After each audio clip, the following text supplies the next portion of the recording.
तो विचार चल रहा था पूर्व पक्षी ने सिद्ध कर दिया अपनी बात, जो यहाँ ज्योति शब्द से ब्रह्म नहीं लिया जा सकता है। इत्येवं प्राप्ते ब्रूमः ज्योतिर्य ब्रह्म ग्राह्यम, या ज्योति शब्द से ब्रह्म को ही ग्रहण करनी चाहिए। क्यों हेतु दिया था? चरणाभिधान पादों का कथन किया गया था, वैसे मंत्र का भी उद्धृत कर दिए। तदर ये चतुष्पाद ब्रह्मण त्रिपाद अमृतम द्युसंबंध रूपम निर्दिष्टम तदेव ये द्युसंबंधात् निर्दिष्टमिति प्रतिविज्ञायते। यही है ना?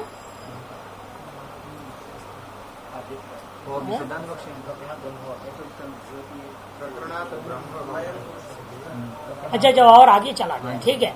नायम दोषः ज्योतिर्दीप्यते इति ये तो शब्द, ये जो दो शब्द है ज्योति और दीप्ति, जो धात्वर्थ, इनका जो है कार्य रूप ज्योति में घट सकता है, ऐसे जो पूर्व पक्ष ने कहा, तब सिद्धांत कहते नायम दोषः प्रकरणात् ब्रह्मावगमे सती अनेहो शब्द और अविशेषकत्वात्। प्रकरण से जब ब्रह्म करके निश्चय हो जाता है तो उस स्थिति में ये दोनों शब्द कोई विशेष अंतर को पैदा करने वाले नहीं हो सकते।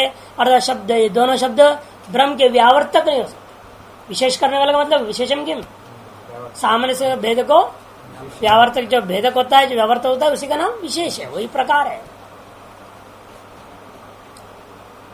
तो दीप्यमान कार्य ज्योतिर उपलक्षित ब्रह्मण्य भी प्रयोग, क्योंकि सोपाधिक हम ब्रह्म में भी उसको बात को हटा सकते हैं। उपाधि द्वारा ब्रह्म में भी दोनों शब्द घट जाएगा, ज्योतिर और दीप्ति में। दीप्यमान जो कार्यभूता ज्योति है, उससे उपलक्षित जो कौन है? ब्रह्म। उस ब्रह्म में भी इन शब्दों का प्रयोग संभव है। इसमें क्या प्रमाण है? ये न सूर्य तपित तेजसा इस मंत्र वर्णा, जिसकी तेज से दीप्त होकर सूर्य संसार को तपा रहा है, वह तेज ही ज्योति शब्द से कहा गया। उसी तेज को ज्योति शब्द से कह सकते हैं। यद्वा तवा नायन ज्योति शब्द चक्षुरुत रेव अनुग्रह के तेज से वर्तते है। अतः ऐसा भी कह सकते हो, यह जो ज्योतिष शब्द है, चक्षुवृत्ति का अनुग्रह जो तेज कौन? आदित्य। आदित्य में ही ये घटेगा, ऐसा कहना उचित नहीं। अन्यत्र भी प्रयोग दर्शना, क्योंकि चक्षु का अभिमानी देवता या अनुग्रह का देवता आदित्य से भिन्न अर्थों में भी यह प्रयोग देखा गया है। कहाँ प्रयोग किया आपने देखा? भिन्न अर्थ में भी। वाचे वयन ज्योतिषास्ते, वहां पर का वाणी रूपी ज्योति से रहता है। बृहदारण्यक उपनिषद में वही प्रकरण चल ही रहा है अभी। ज्योतिर्ब्राह्मणी आपका चल रहा है, वहीं पर है 4-3-5 में। वाचे वयम ज्योतिषास्ते मनो ज्योतिर्जुषदाम तैत्र ब्राह्मण में इति च। तस्मात् यद्यद कसिचित अवभाषकम तत्त ज्योति शब्देन विधीयते। इसलिए यहाँ तात्पर्य हुआ ज्योति शब्द का अर्थ वाणी में कैसे प्रयोग हो सकता है? वाणी में तो कोई प्रकाश नाम का चीज नहीं है। लेकिन इसलिए ज्योतिष शब्द का सामान्य अर्थ ये हमें लेना पड़ेगा, जो भी तत्व दूसरे को अवभाषित कर दे, प्रकाशित कर दे। प्रकाशित करने तो प्रकाश से ही प्रकाशित करना जरूरी नहीं, वस्तु को प्रकाशन वाणी से भी कर सकते हैं। बोध कराना या प्रकाशन है, वस्तु का बोध उत्पन्न होना, यही वस्तु का प्रकाशन। इस प्रकार से वाणी के द्वारा और अनेक अन्य इंद्रियों के द्वारा भी हम लोग जो है किसको प्रकाशन कर सकते हैं? वस्तुओं को प्रकाशन कर सकते हैं। इसलिए जिससे जिस चीज की प्रकाशन यदि हो जाए, उस वस्तु को, उस वस्तु अन्य प्रकाशित वस्तु के प्रति उसी को हम ज्योति शब्द से बोल सकते हैं। यद कस्यचित अवभाषकम तत् ज्योति शब्देन विधीयते। जो भी वस्तु जिस किसी अन्य का अवभाषक हो जावे, तो उस वस्तु को हम ज्योति शब्द से कह सकते हैं।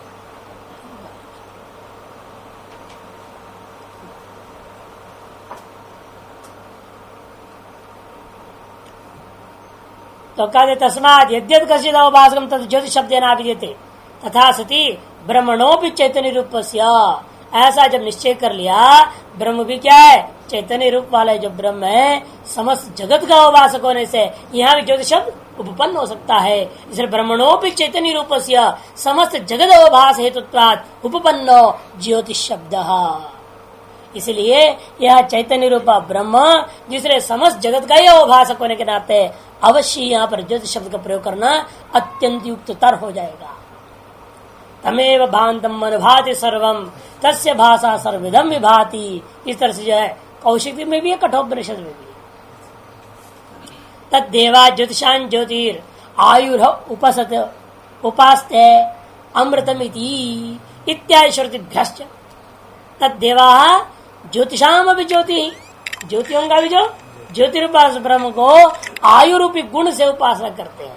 आयु इति उपासते, ऐसा लोग उपासना करते हैं।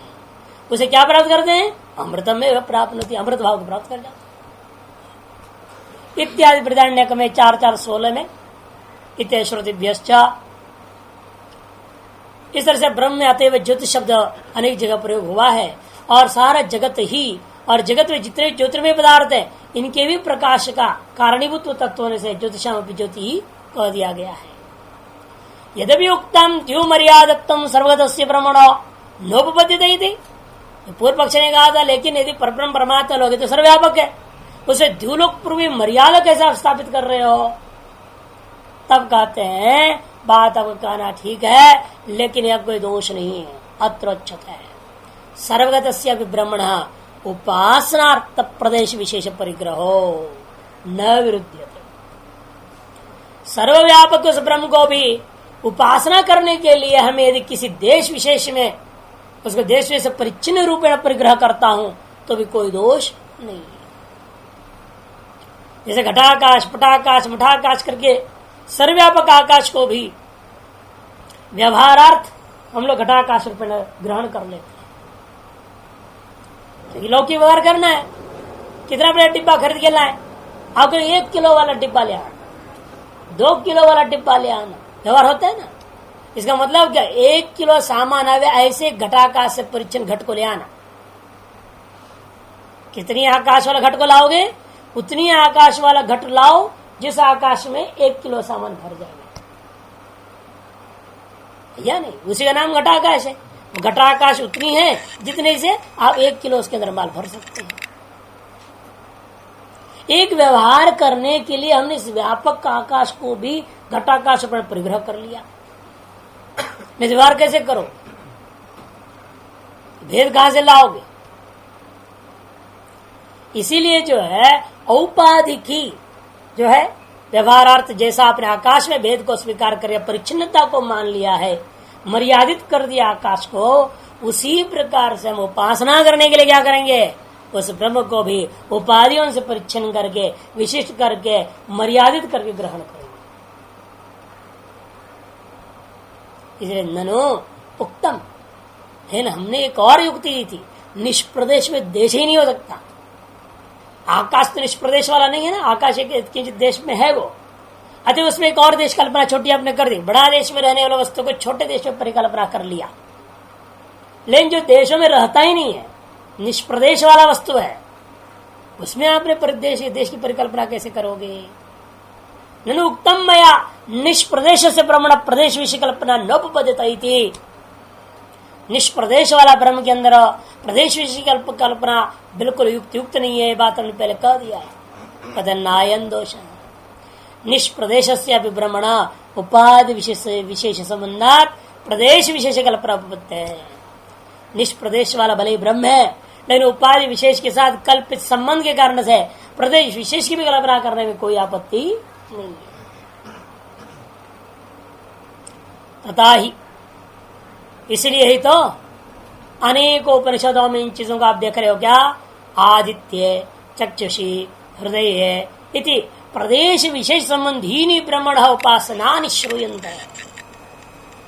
आदित्य उपाधिक ब्रह्म, चक्षुरुपाधिक ब्रह्म, हृदयोपाधिक ब्रह्म इत्यादि अनेक प्रकार से प्रदेश विशेष के संबंधी ब्रह्म की उपासनाओं को आप श्रवण करते हो। इसलिए यहां पर भी क्या अनेक उपाधि बता दिया, विशुद्ध पृष्ठेशु सर्वथा पृष्ठेशु इत्यादि, यहां भी अनेक उपाधियों का कथन यहां भी इसलिए किया इस प्रकरण में भी, इसी मंत्र में। इति आधार बहुत्तम, आधार हो गया, आधार बनाओ, आधार बहुत्तम उपादितम, इस प्रकार से आधारगत बहुत्व का भी यहाँ पर युक्त सिद्ध उपादन हो गया समझो, उपपन्न हो गया समझो। यद्यपि एतदुक्तम, लेकिन वह जो पूर्व पक्ष ने कहा था औष्ट घोषाभ्याम अनुमिते कौक्षे कार्ये ज्योतिषी अध्यस्यमान परमपि दिवा कार्यम ज्योतिर्व, औष्ण्य और घोष के द्वारा अनुमित जैसा कौक्षे कार्य होता है ज्योति। औष्ण्य कहाँ है? आदित्य में, और घोष कहाँ है? अंदर में। उसमें है ना, कान को बंद कर लो, अंदर की ज्योति का, अग्नि का आवाज सुनाई देगा, ऐसा वर्णन आया। तो उसी को समझा रहे, औष्ण्य और घोष इन दोनों के द्वारा अनुमित कर दिया आपने कौक्षे कार्य ज्योतिषी अध्यसमानत्वाद, कौक्षे कार्य में उस परम ज्योति का अध्यास किया गया, अभेद किया। जो बाहर है ज्योति वही चक्षु में, जो चक्षु में है वही कौक्षय में। इस प्रकार से जो शरीरस्थ जो है कार्यवता ज्योति में उस पर ज्योति का अध्यास किया गया है।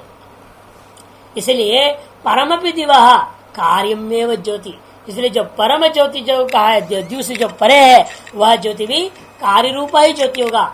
एक कार्य रूपा ज्योति का अध्यास को हमने उनके धर्मों का अध्यास दूसरे कार्य रूपा ज्योति में हम कर सकते हैं। तदपि अयुक्तम, है ना, ऐसा पूर्व पक्ष का कथन भी उचित नहीं। क्यों? परस्यापि ब्रह्मण नामादि प्रतीकवत कौक्षे ज्योतिष प्रतीकत्व है। परस्यापि ब्रह्मण, भले वो ब्रह्म परब्रह्म परमात्मा है, उसमें नामादि प्रतीकवत, जैसे नाम आदि प्रतीकों को अपने माना है, कौक्षे ज्योति भी उसका प्रतीक है। प्रतीक में जैसे आपने वह उपहित का धर्मों को स्वीकार कर लिया, प्रतीक है विष्णु की प्रतिमा, उसमें सारे विष्णु का धर्म मान लिया, और सामने खड़े होकर बोलते हो दया के सागर, करुणा के सागर, कृपा करो। पत्थर क्या कृपा करेगा तुम पर, है जड़ है।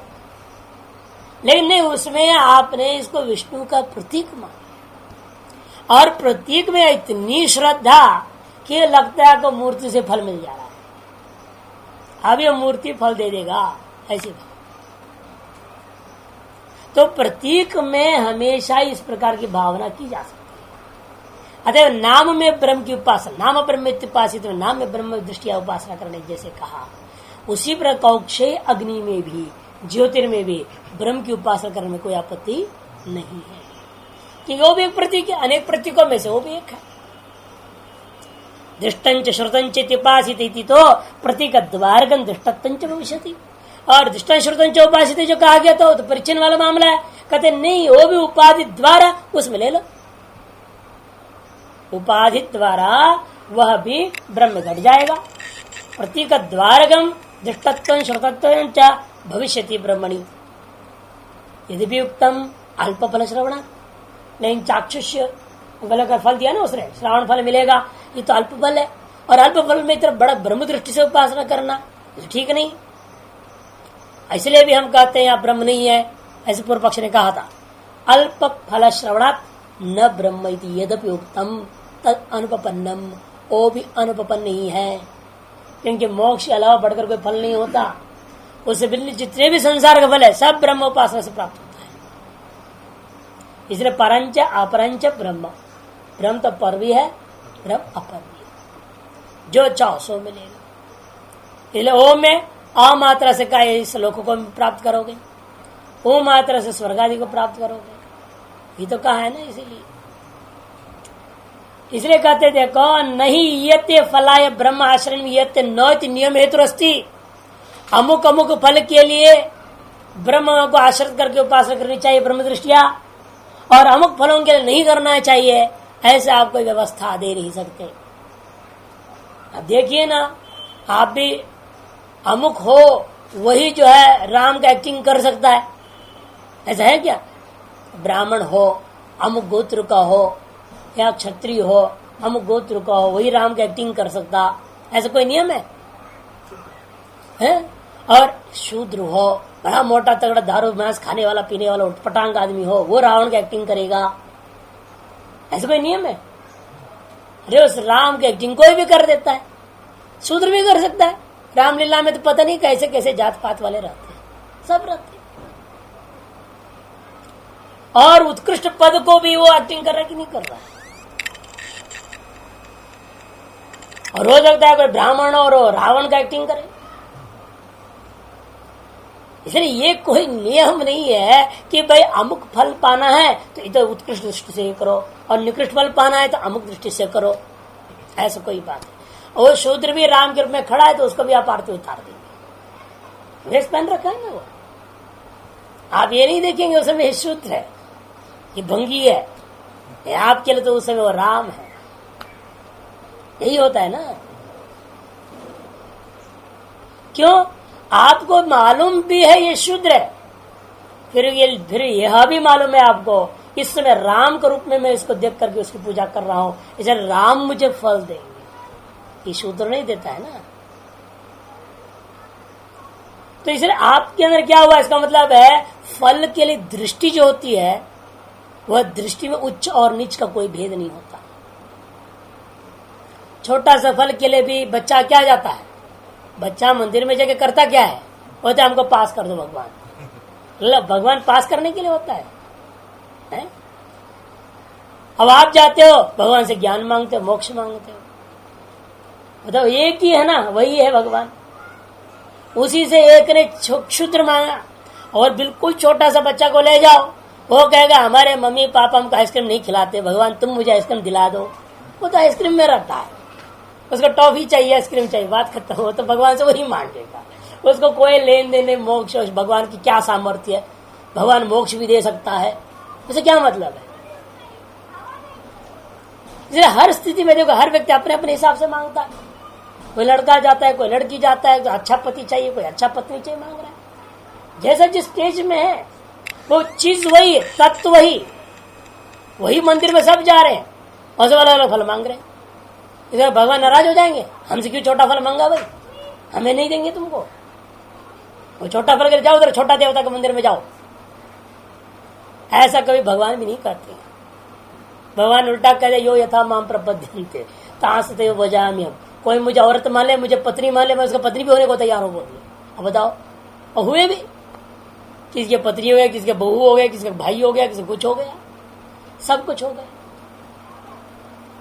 इसलिए भगवान के विषय में, ब्रह्म तत्व के विषय में ये आप कथन नहीं कर सकते। अमुक फल के लिए भगवान जो है रिजर्व हो रखा है, वो फल चाहिए तो भगवान की पूजा करना, और दूसरे फल चाहिए तो भगवान की पूजा नहीं करना। ऐसा करके आप नियत व्यवस्था दे नहीं सकते। ये तो लोक में परिदृष्टि के भी विरुद्ध बात है कि क्षुद्र फल के लिए भगवान को मत पकड़ो, ये कहना बिल्कुल गलत है। यते फलाय ब्रह्माश्रयम् यते न इति नियम है तो नहीं अस्ति। यत्र ही निरस्त सर्व विशेष संबंधम परम ब्रह्म आत्मत्व उपदिशते तत्र एक रूपम में फलम मोक्षेते गम्यते। यदि आप उस ब्रह्म की उपासना कैसे करोगे, निरस्त सर्व विशेष संबंध वाला, ऐसे परम तत्व ब्रह्म तत्व है, आत्मा है, ऐसा जहां जो उपदेश दिया गया उस उपदेश के मुताबिक आप यदि श्रवण मंडी ध्यान कर लेते हो तो वहां एक ही फल मिलेगा, एक ही रूप है फल का। क्या है वो? मोक्षेति अवगम्यते। यत्र तो गुण विशेष संबंधम प्रतीक विशेष संबंधम वा ब्रह्मोपदिश्यते तत्र संसार गोचरानि एवं उच्चावचानि फलानि दृश्यन्ते। गुण विशेष का संबंध, कहीं प्रतीक विशेष का संबंध। जैसा प्रतीक का सामर्थ्य है उसी अनुसार आपको फल भी मिलेगा, जैसा प्रतीक को पकड़ोगे वैसा फल मिलेगा। इसलिए आजकल भी सोच रहे हैं लोग, अरे हम छोटा छोटा मूर्ति का पूजा करते तो छोटा फल मिलेगा, बड़ा मूर्ति बनाओ 100 फुट का लंबा चौड़ा, जिसको जो भगवान ही अभिषेक कराते हैं। आप तो करा ही नहीं सकते, कौन करे उसको? जब बारिश होगी तब भगवान ही कर देते अभिषेक खुद की, और खड़ा कर दे 100 फुट की मूर्ति। अरे तुम्हारी बड़ी मूर्ति है या छोटी, उसे कोई फर्क थोड़े पड़ता है, आपकी भावना के ऊपर है ना। प्रतीक का सामर्थ्य कुछ नहीं होता, प्रतीक में आपकी भावना कैसी, उस भावनाकृत सामर्थ्य पर सब कुछ नहीं होता। कैसा फल मिलता है। लेकिन जाट बुद्धि वाले हैं ना, कुछ मोटी बुद्धि वाले जिसको कहते भैंस बुद्धि वाले, ये लोग ऐसे कर लिए हैं, 100 फुट की मूर्ति बेमतलब बना देते, कुछ नहीं हो, उसे क्या भाव करो, ना उसके प्राण प्रतिष्ठा कोई कर सकता, ना उसका पूजा पाठ होगा, कोई अलंकार नहीं होगा, कुछ भी नहीं होगा। एक पहाड़ को ही काट के मूर्ति बना दिया श्रवण बेलगोला, और 12 साल में एक बार महाकुंभाभिषेक करते ऊपर पीछे से बड़ा लगा गोबर ऊपर से डालते हैं, इतना डालते हैं, इतने डालते कि पूछिए मत, उसके बाद सारे पूरे की पूरी भीगता भी नहीं, मूर्ति पूरा भीगता ही नहीं ठीक से। तो हमने सोचा भाई भगवान इसकी अभिषेक कर सकता, कोई नहीं कर सकता है, चारों तरफ से वो छाड़ मारेंगे ना बरसात में, तो अपने आप अभिषेक हो गया, और कोई कुछ नहीं कर सकता उसको। तो इसलिए कहते हैं कि देखो ये जो बात है ना, फल में भेद क्यों आया, तो गुण विशेष के संबंध के कारण से, अथवा प्रतीक विशेष के संबंध के कारण से। जहां जहां उपदेश हुआ है वहीं पर संसार का विषयभूता उत्कृष्ट निकृष्ट फल भेद की उपलब्धि बताई गई है। अन्नादो वसुदानो विंदते वसुय एवं वेद इत्यादि के वृदारण्यक में वो अन्नदाता हो जाता है कि परमेश्वर जीव रूप से अन्न खाता है अथवा अन्न को देता है, अतः परमेश्वर क्या है, वो अन्नाद है, अन्नाद्य है और अन्नाद्य भी है, अन्न को खाने वाला भी है और अन्न को देने वाला भी है। वो कर्मफल अथवा धन देता है, इसलिए वसुदानो अन्नादो, इसलिए भगवान का नाम रख दिया वो अन्नाद है, भगवान का नाम रख दिया वसुदान, धन देने वाला है। जो ऐसा नामों से उस परमात्मा का चिंतन करता है उसको भी सदा अन्न की प्राप्ति होती है, सदा धन की प्राप्ति होगी, कभी कभी नहीं होगा। चलो ये सब उपासना करने से भंडारों में जाना नहीं पड़ेगा, कम से कम इतना तो लाभ है, दृष्टफल है ये सब। अन्नाद करके वसुदान करके ब्रह्म की उपासना चिंतन किया करो रोज, ब्रह्म मुहूर्त में उठ करके, नहीं तो अपने आप में ला करेगा माल पानी खूब, कहीं जाने की जरूरत नहीं। अन्नादो वसुदान, ऐसा जो उपासना विंदते वसु ये एवं वेद इत्यादियों में श्रुति में स्पष्ट उच्च फल का कथन दिखाई दे रहा है।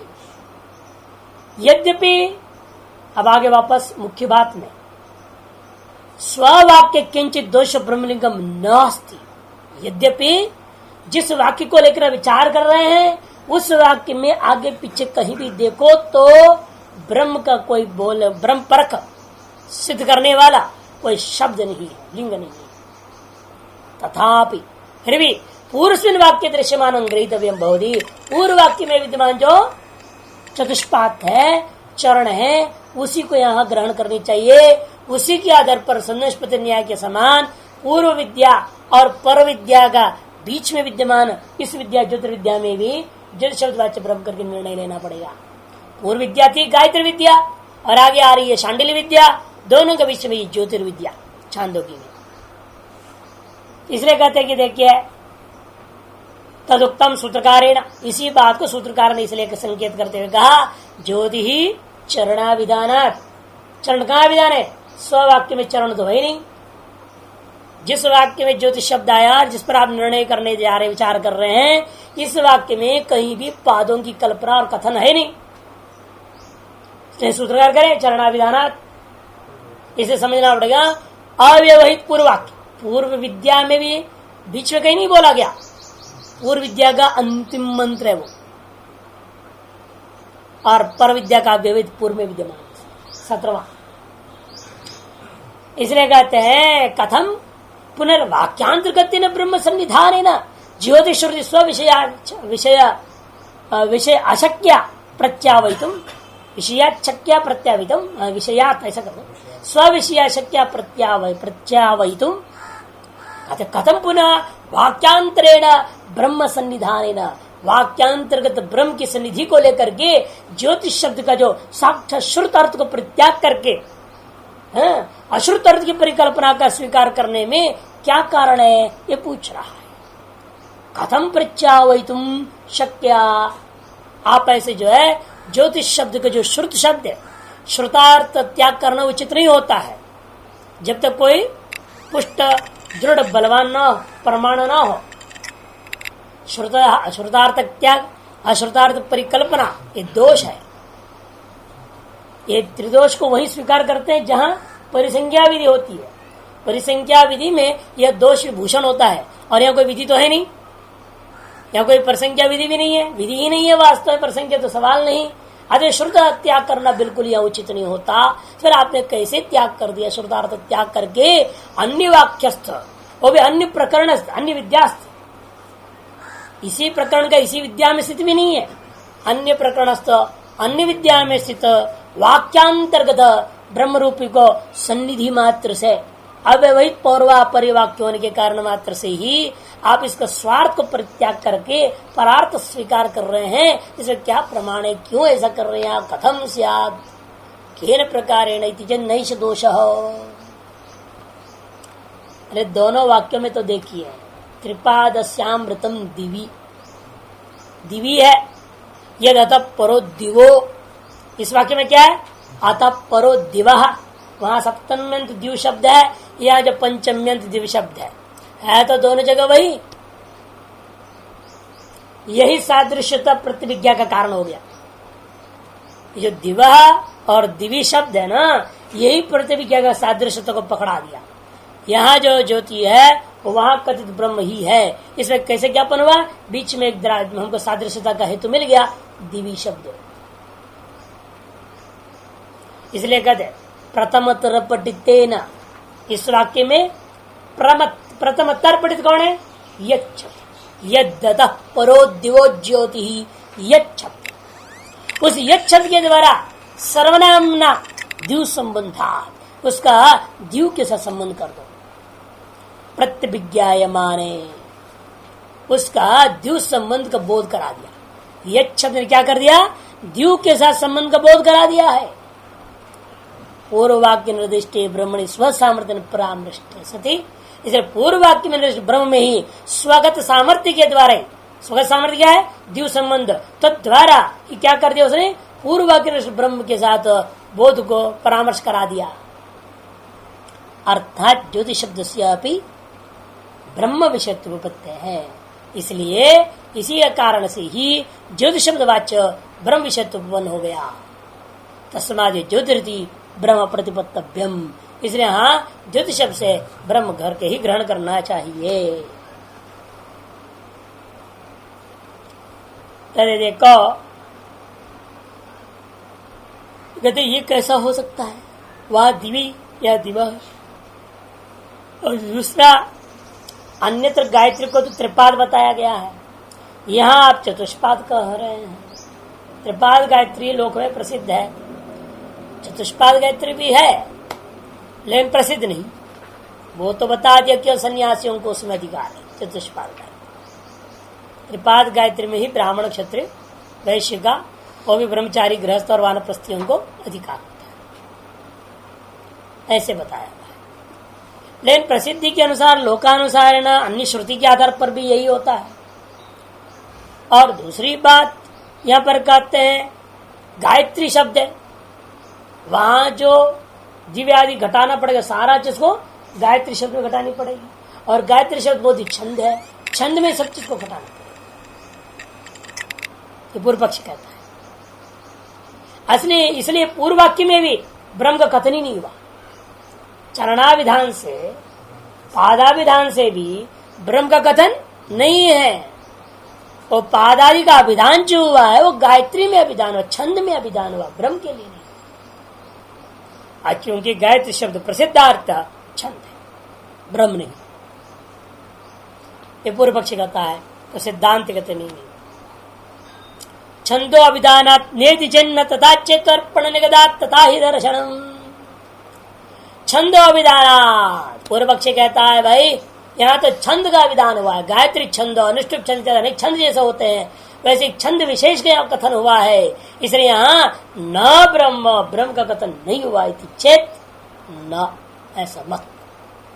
तथा चेतो अर्पण निगदात्, सबसे पहले तथा श्रुति में गायत्री छंद द्वारा, तथा मैंने गायत्री छंद द्वारा, गायत्री छंद में जो अनुगत है ब्रह्म तत्व, उसी में चित्त को अर्पण करने के लिए विधान किया है। चित्त को एकाग्र करने के लिए अभिधान किया हुआ है। अतः ब्रह्म ही है चतुष्पाद ब्रह्म, चतुष्पाद शब्द द्वारा कहा गया है और गायत्री छंद सामान्य को नहीं। जो दृष्टि करने बोला ना उसमें उपासना करने बोल रहा है। अतः गायत्री रूपी छंद में विद्यमान जो ब्रह्म, उसी ब्रह्म में ही चित्त को एकाग्र करने के लिए विधि किया गया है। इतना ही नहीं, तथा ही दर्शनम, उसी प्रकार आगे दर्शन भी ये ते ही एवं आदि स्थलों में भी विकार द्वारा ब्रह्म की उपासना, संख्याकृत सादृश्यता को लेकर के विकार के द्वारा ब्रह्म की उपासना कर दिया। गौवेव संवर्ग गौ कह दिया, दो ही संवर्ग है, एक वायु नाम का है, एक प्राण नाम का है। और वायु में भी 5, वायु सहित 4 और मिला के 5, प्राण में भी 4 अन्य मिला करके 5, पंच पंच अन्य संख्या लिया और ये 4 सादृश्यता को अपने ब्रह्म में घटा दिया। जैसे विकारगत संख्या, विकारगत जो है धर्म विचार, विकारगत गुणों के माध्यम से भी ब्रह्म की उपासना अन्यत्र देखा गया है। इसलिए यहाँ पर भी गायत्री छंदगत जो चतुष्पाद है उस द्वारा ब्रह्म में भी चतुष्पाद की परिकल्पना पूर्वक ब्रह्म को ग्रहण किया जा सकता है। अथ यदुक्तम पूर्वसन्नपि वाक्य न ब्रह्म अभिहितम अस्ति, वाक्य पूर्व वाक्य में ब्रह्म तो अभिहित है नहीं, इसलिए पूर्व वाक्य के आधार पर ज्योतिष शब्द को ब्रह्म करना उचित नहीं। क्योंकि पूर्व वाक्य में ब्रह्म क्यों नहीं कथित है? क्योंकि उसका उपक्रम को देखिए, गायत्री वाइदम सर्वम भूतम यदिदं किंच इति। उपक्रम में था 3 12 1 में, गायत्री वाइदम सर्वम भूतम यदिदं किंच।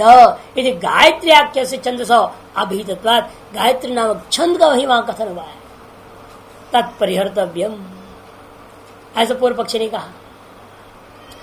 इसका जवाब दिए बिना आप ये नहीं कह सकते वाक्यांतर से चरणाविधानात् ज्योतिर्ब्रह्म, ज्योतिष चरणाविधानात्, ये कथन जो है जब तक इस प्रश्न का जवाब नहीं दोगे तब तक सिद्ध नहीं हो सकता। वहां गायत्री शब्द वाच्य छंद नहीं है, ये साबित करो पहले, तब माना जाएगा पूर्व वाक्य जो है ब्रह्म विषय, तभी तो सिद्ध होगा ना। वो पूर्व विद्या ब्रह्म का, गायत्री विद्या ब्रह्म दृष्टिया गायत्री की उपासना करना, या गायत्री दृष्टिया गायत्री चतुष्पाद दृष्टिया ब्रह्म की उपासना करना, ऐसे भी मान के चलते हैं। तभी तो यहां पर भी कहोगे वाक्यांतर स्थित जो है चतुष्पाद चरणाविधान के द्वारा ज्योति शब्द को ब्रह्म कर सिद्ध होगा। कथम पुनश्चंदोभिधान न ब्रह्माभितमिति शक्यते वक्तुम। सब सिद्धांत एकदेशी पूछता है, अरे भाई आपने निर्णय कैसे ले लिया? यहाँ गायत्री शब्द से छंद का ही अभिधान हुआ, ब्रह्म का अभिधान नहीं हुआ है, इति कथम वक्तुम शक्यते। यावता क्योंकि तावानस्य महिमा तस्याम रुचि तृष्णात् ब्रह्म दर्शितम, क्योंकि तावानस्य महिमा इत्यादि वाक्य में, इत्यादि ऋचा में चतुष्पाद ब्रह्म को दर्शाया गया है, ऐसे सिद्धांत एकदेशी ने कहा। तो पूर्व पक्षी कहता है महाराज नहीं नहीं ऐसा मत कहिए, नहीं तो दस्ती गायत्री वायदं सर्वम इति गायत्री उपक्रम्य तामेव भूत पृथ्वी शरीर हृदय वाक् प्राण भेदैर व्याख्याय, उसी को क्या किया? भूत पृथ्वी शरीर हृदय वाक प्राण इन भेदों के द्वारा व्याख्यान करके अंत में सैषा चतुष्पदा षड्विदा गायत्री तदेतत् ऋचा अभ्युक्तम तावन से महिमा शुरू किया। इति तस्यामेव व्याख्यात रूपायाम, इसलिए गायत्री में ही व्याख्या जो चतुष्पाद है उस गायत्री उदाहरतो मंत्र, उसी के लिए उदाहरतो मंत्र भी तावन से महिमा। खत्म अकस्मात ब्रह्म चतुष्पाद विद्युत, ऐसा वो मंत्र जो गायत्री में पूर्व में कहा गया था, उसने तदेतद ऋचा अभ्युक्तम बीच में थी ना, गायत्री का चतुष्पाद षड्विद बताने के बाद में ये जोड़ दिया पूर्वापर संबंध। ये जो गायत्री में कही गई चतुष्पाद है उसी को ये मंत्र बोल रहा है। अतः गायत्री चतुष्पाद का ही वहां उनके द्वारा कथन उस ऋचा ने कहा तावन से महिमा इत्यादि से कृपा से अमृति दिवी पर्यंत। इसलिए अकस्मात आप टपका नहीं सकते ब्रह्म को, कह दो तावन से मैं ऋचा जब ब्रह्म पर गए इसलिए सारी चीज को ब्रह्म पर कर दो, ऐसे कैसे होगा? बल्कि उनके लिए ये आया हुआ है, इसे इसके आधार पर उनका अर्थ नहीं होगा, है कि नहीं। पूर्व जितने भी वाक्य है उन वाक्यों में कथित अर्थ कोई प्रकाशित करने के लिए ये मंत्र आया ऋचा विनुक्तम के द्वारा, न कि इसके आधार पर आप सबका अर्थ बदल दो, उल्टा रास्ता चलो, ये तो ठीक नहीं है, ऐसे पूर्व पक्ष कहता है। इतना ही नहीं, पूर्व पक्ष और योपि तत्र यद्वैत ब्रह्म, ये भी तो शब्द है ना वहां स्पष्ट, कथि ब्रह्म शब्द सोपि छंदसा प्रकृतत्वात् शब्दों विषयेव, छंदो विषयेव। वहां पे जो ब्रह्म शब्द आया, ब्रह्म का भी अर्थ छंद ही लेना, जहां ब्रह्म से साक्षात श्रुत है, वो श्रुत ब्रह्म शब्द का भी अर्थ क्या कर दिया उसने, छंद। क्यों, प्रकृत छंद है। बीच में भले कद्यद्वैत ब्रह्म ऐसे बीच में कहा दिया गया, कहा 3 बार 5 में, तो 3 बार 1 और 3 बार 16 ये उपक्रम मुसलमान है ना, तो बीच में कहीं बोल दिया यद्वैत ब्रह्म करके, इतने मात्र से ही पूरा प्रकरण ब्रह्म पर नहीं घटाओ, तो उपक्रम उपसंहार में ब्रह्म नहीं है।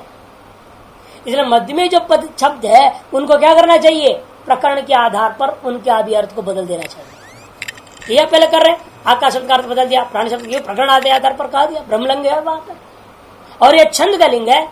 उपक्रम उपसंहार आदि छंद का ही अर्थ बोध करने में लिंग बन रहे, प्रमाण बन रहे हैं। अतएव मध्य पतित जो ब्रह्म शब्द है उसका भी क्या अर्थ कर देना, छंद ही करना चाहिए। ये पूर्व पक्ष, छंदो विषय ये एताम एवं ब्रह्म उपनिषद वेद इत्यत्र ही वेद उपनिषदम इति व्याचक्षते, क्योंकि 3:11 में क्या कहा था पूर्व में, ये तो 3:12 का गायत्री विद्या, इससे भी पूर्व में जाओ, वहां क्या है, यह एतम एवं ब्रह्म उपनिषदम वेद, यहाँ पर क्या है, वेद उपनिषदम इति व्याचक्षते, वहां पर कथन किया हुआ है। तस्मात् छंदो विधानात् न ब्रह्मण प्रकृत चेत नैष दोषः, इसलिए छंद का यह विधान हुआ है, ब्रह्म प्रकृत है ही नहीं, चेत नैष दोष है।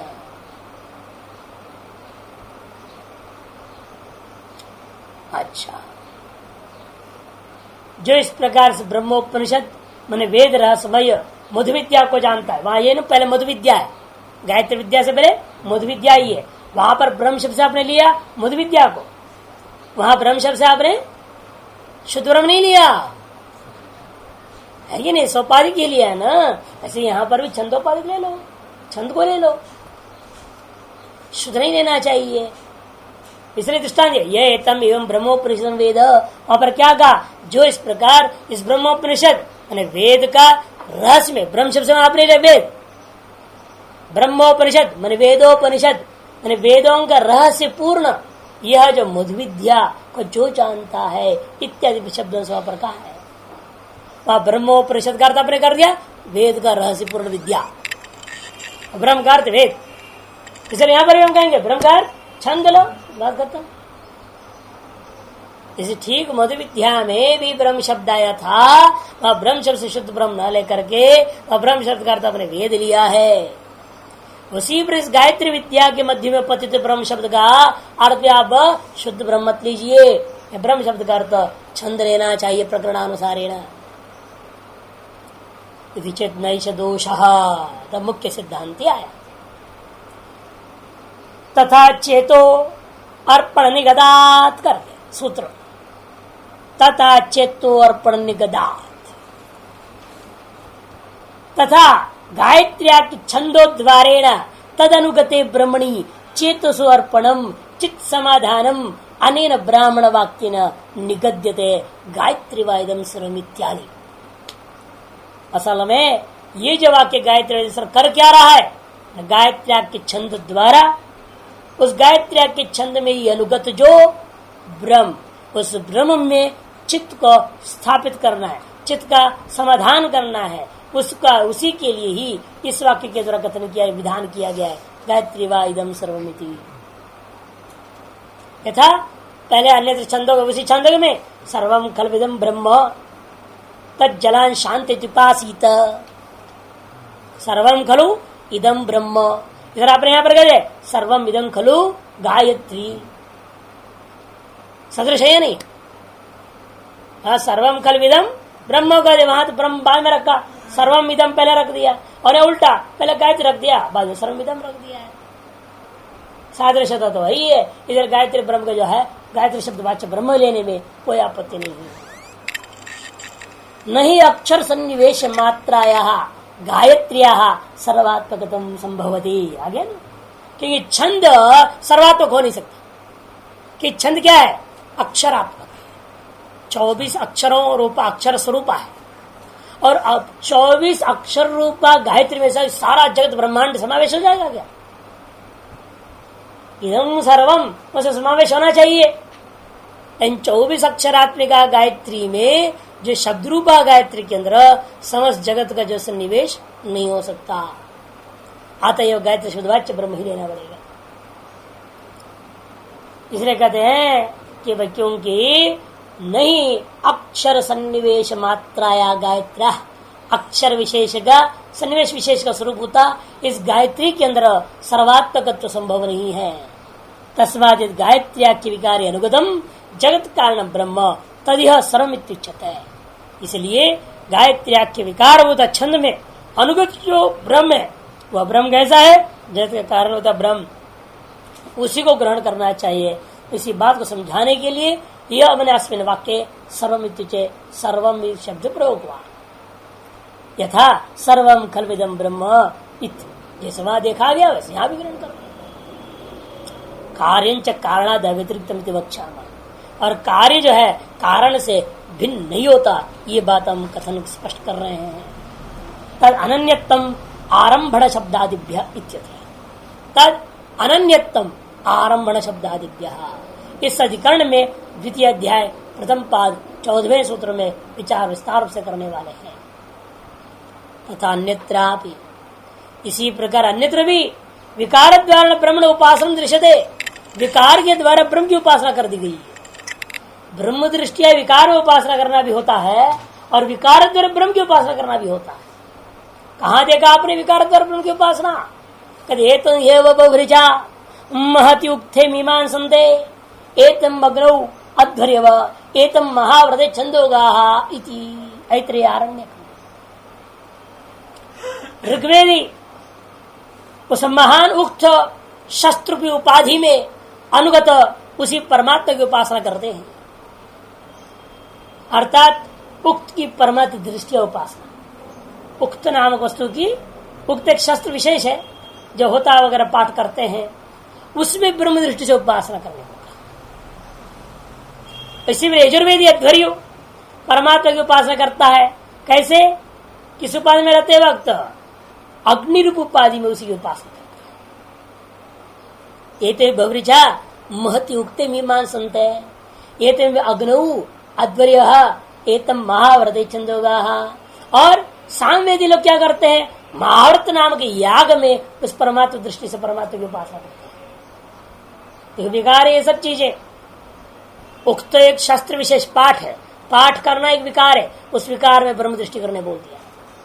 अग्नि एक विकार है, उसमें अध्वर्य लोगों को कहा आप उसे ब्रह्म दृष्टि कीजिए। और महाव्रत याग विशेष है, याग भी एक विकार रूप होता है, क्रिया रूप है, विकार है वो, उससे ब्रह्म दृष्टि करने का। इसीलिए विकारों के द्वारा भी ब्रह्म की उपासना। तस्मादस्ति छंदोविधानी अपनी पूर्वस्मिन् वाक्ये चतुष्षात् ब्रह्म निर्दिष्ट में थी। इसलिए भले ही छंद का विधान हुआ है, लेकिन छंद द्वारा छंदानुगत ब्रह्म का ही वास्तव में अभिधान माना जाएगा। अतः पूर्व वाक्य में चतुष्पाद गायत्री को नहीं कहा, ब्रह्म को कहा है। तदेव ज्योतिर्वाक्य भी परामर्शते उपासनांतर विधानाय, और उसी ब्रह्म को छंद, जिस ब्रह्म को पूर्व में छंदवाचक शब्द से कहा गया, गायत्री शब्द से कहा गया था, उसी को अब ज्योति शब्द से कहा गया है एक नई उपासना का विधान करने के लिए।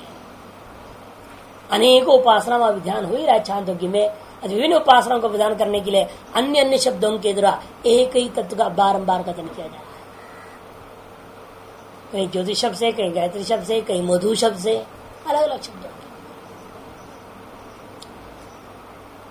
अपराह दूसरा कहता है कि नहीं नहीं जी, साक्षात एवं गायत्री शब्द प्रतिपादित है। ब्रह्म शब्द का डायरेक्ट अर्थ, गायत्री शब्द का सीधा ही अर्थ ले लो ब्रह्म। गायत्री छंद द्वारा छंदानुगत ब्रह्म, ऐसा नहीं विकार द्वारा विकारानुगत ब्रह्म को कथन करने की जरूरत नहीं, ये मुख्य सिद्धांत था। लेकिन वृत्तिकार आदि का कहना है नहीं नहीं नहीं, गायत्री शब्द का सीधे ही अर्थ ब्रह्म ले लो। गायत्री और ब्रह्म पर्यायवाची कर दिया उसने। साक्षादेव गायत्री शब्द ने ब्रह्म प्रतिपाद्यते, क्यों? संख्या सामान्यात का होता है। क्या संख्या सामान्यता है? गायत्री चतुष्पदा, पूर्व में का षडक्षरी पादे षडविधा, तथा ब्रह्म चतुष्पाद, ब्रह्म चतुष्पाद है, कह दिया है। सामान्य है, ये सादृश्यता मिल रहा है संज्ञा सामान्य। तथा अन्यत्र भी छंदो विदाई शब्द अर्थांतरे संज्ञा सामान्य प्रयुज्यमान दृश्यते।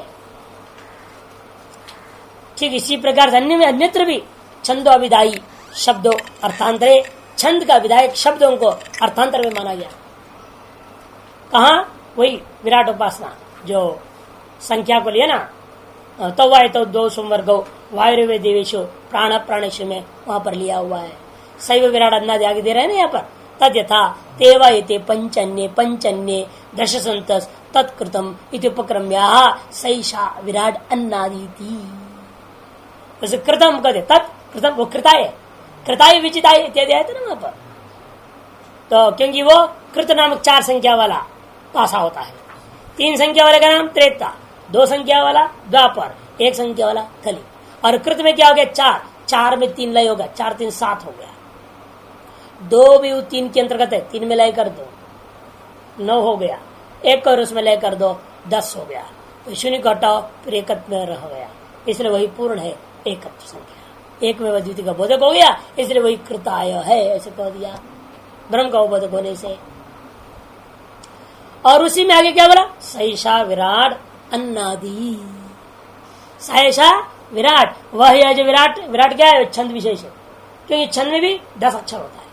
विराट छंद में 10 ही अक्षर होता है, और यह भी 10 तत्व है। ये पंचन्ये पंचन्य 10 बोला है ना, 10। और विराट छंद में भी 10 अक्षर होते हैं। सादृश्यता हो गया, अतएव आपने उस देवता का भी नाम विराट रख दिया। लेकिन विराट शब्द से वहां पर विराट छंद को नहीं लेते हो। विराट शब्द से उस चांदोग्य प्रकरण में आप विराट छंद को नहीं लिया। संख्या सामान्य होने पर भी छंद को नहीं लेते हो, किंतु उसको आपने अन्य अर्थ में ले लिया है, देवता विशेष अर्थ में ले लिया, अन्नाद देवता अर्थ में ले लिया। संख्या के सामान्य कृतत्व का उपचार हुआ, और उसी कृतत्व उपचार के माध्यम से अंत में कहा सैषा विराट अन्नाद होती। ये विराट शब्द छंद का वाचक है, क्योंकि दशाक्षरा विराट ऐसे कहा है। दशाक्षरा विराट दशत्व की सामर्थ्य यहां भी है। यहां भी देखो संवर्ग में भी क्या है? दशत्व संख्या ना, पंच पंच वायु है, उससे 4 है, अग्नि सूर्य चंद्रमा जल, कुल मिला के 5। प्राण संवर्ग में भी प्राण के साथ कौन कौन है? वाणी चक्षु श्रोत्र मन, ये 4 मिला के वो है, कुल 5 और 5 10 संख्या हो गया। उपासना में जिस देवता की उपासना कर रहे हो, संवर्ग विद्या संवर्ग ब्रह्म का, वो भी दशत्व संख्या युक्त है। और इधर विराट छंद में दशत्व संख्या युक्त है। फिर अब ये नहीं कहते हो विराट रूपी छंद में अनुगत ब्रह्म, ऐसा लिया नहीं लिया, वहां तो विराट अर्थ सीधे ही ले लिया है। विराट अर्थ ब्रह्म, अन्नम विराट ये श्रुति है, अन्नम विराट श्रुति है। और वायुवादी कृतत्व का ध्यान से अन्न भक्षक हो जाता है, इसलिए वायुवादियों में कृतत्व दृष्टि से कृत अय, ये कैसा है? कृत अय है, ऐसा दृष्टि की उपासना करने वाला भी विराट हो जाता है, अर्थात अन्नाद हो जाता है। विराट का अर्थ कर दिया अन्न और अन्नाद, अन्न भी है वो, अन्नाद भी है वो। अन्न अन्नाद रूपेण आप अन्नाद भाव को प्राप्त हो जाएंगे, ऐसे प्रकथन किया। फल अस्मिन पक्षे ब्रह्मैव अभितमिति न छंदो विधानम, इस पक्ष में तो वृत्तिकार के अनुसार फिर तो ब्रह्म का छंद का अभिधान ही नहीं हुआ। तब तो वृत्तिकार अनुसार सर्वदाप्यस्ते पुरुष वाक्य प्रकृत, वृत्तिकार के अनुसार तो गुंजाइश ही नहीं कहीं छंदादि कथन करना, साक्षात ब्रह्म परमात्मा का ही कथन हो गया कि वृत्तिकार ने गायत्री शब्द को ही अर्थ कर दिया ब्रह्म, अतः उसके द्वारा चतुष्पाद भी क्या हो गया, ब्रह्म ही हो गया, पूरा प्रकरण ब्रह्म का ही प्रकरण बना दिया, इनविष्ट नहीं है, इसलिए अपराहकार है भाष्यकार, ये मुख्य सिद्धांत नहीं। यह गायत्री शब्द से गायत्री छंद का ही कथन हुआ, इन छंद द्वारा ब्रह्म को ग्रहण करना है, छंदानुगत ब्रह्म को ग्रहण करना है, ये मुख्य सिद्धांत। कारण क्या है, चतुर्विंशत्यक्षरा गायत्री त्रिपदा भवती, ऐसा है कि आपने क्या कर दिया, चतुष्पदा षड्विधा अर्थ कर दिया, 6 अक्षर वाले 4 पाद, 6 चौका 24 आपने कर दिया, वास्तव में गलत है, पूर्व पक्ष नहीं अर्थ किया ना, उसने यही बोला अभी संख्या चतुष्पदा षडक्षर ही, षड्विधा का अर्थ कर दिया षडक्षर ही, 6 अक्षर वाले 4 पाद 24 अक्षर वाला गायत्री मान लिया उसने, ये गलत है। होना क्या चाहिए, चतुर्विंशत्यक्षरा गायत्री त्रिपदा, 3 पाद वाली है वो चतुर्विंशत्यक्षरा, आपने चतुर्विंशत्यक्षर चतुष्पाद कर दिया, ये गलत हो गया, हटवट हुआ कि नहीं हुआ। एक श्रुति स्पष्ट जब कह रही है 24 अक्षरों वाली जो गायत्री होगी वो त्रिपदा ही होगी, चतुष्पाद वाली, एक पाद नहीं है, वहां गायब है, लोप है, अर्थात क्या है, 32 अक्षर वाली पूर्ण गायत्री होती है, 4 पाद में 32 अक्षर है, 24 अक्षर का मतलब 3 पाद है, अर्थात एक पाद में कितना हुआ 8 चौका 32 अक्षर हुआ, और आपने कहा चतुष्पदा षडक्षर ही, अर्थात आपने 6 अक्षर के 4 पाद के हिसाब से 24 अक्षरों वाला गायत्री बना दिया। और दूसरी श्रुति कहती है यदि 4 पाद वाली गायत्री है तो 32 अक्षर की होगी, 24 की नहीं। यदि 24 अक्षर की गायत्री पकड़ रहे हो वो तो त्रिपदा होगी, वो चतुष्पदा नहीं होती है, इस पर दूसरी श्रुति कह रही है, उसके साथ वृत्तिकार का मत विरोध हो गया, इसलिए भाष्यकार इस वृत्तिकार का मत को उपेक्षा करते हुए कह दिया अपर आह, इसलिए कह दिया जान करके दिखाने के लिए कि जो पूर्व पक्ष छंद परक मान रहा है उसका भी सीधे ही खंडन करने वाले भी लोग विद्यमान, गायत्री शब्द का अर्थ छंद है ही नहीं ऐसे बोलने वाले भी खड़े हैं दुनिया में। ये बताने के लिए भाष्यकार ने जान के उसका वृत्तिकार का मत को दिखाया, और यदि उसका खंडन नहीं किया भाष्यकार ने, वृत्तिकार का खंडन नहीं किया, क्योंकि वृत्तिकार का खंडन पूर्व पक्ष ने कर दिया और पूर्व पक्ष खंडन हम लोग कर दिए। तो वृत्तिकार का मत का खंडन तो छंदो विधानात नैति चेत के द्वारा खत्म हो गया वृत्तिकार का मत, और फिर जो चेत और प्रणनिगदात इत्यादि से सिद्धांत शुरू हो गया। अतः पृथक भाष्यकार इसके लिए अलग से वृत्तिकार का मत का खंडन करने के प्रयास नहीं कर रहा है। एक और हेतु भी देते